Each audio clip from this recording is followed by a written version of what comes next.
Welcome to Chillin' 101. We hope this video helps. In this video, I will explain how to connect your Fitbit Charge 5 to an Android phone. First, make sure your Fitbit Charge 5 is fully charged. This helps ensure a smooth setup. Next, head over to the Google Play Store on your Android device and download the official Fitbit application. It's essential to have the latest version. Finally, confirm that Bluetooth is enabled on your Android phone, as this wireless connection is crucial for your devices to communicate effectively. Now open the Fitbit app on your Android phone. You'll need to either create a new Fitbit account or sign in if you already have one. Once logged in, tap the small account icon, usually in the top left corner.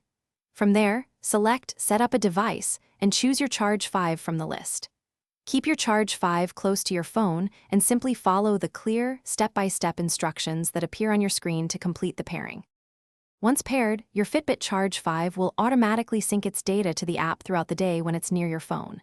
If you need an immediate update, simply open the app's Today tab and pull down on the screen to force a manual sync.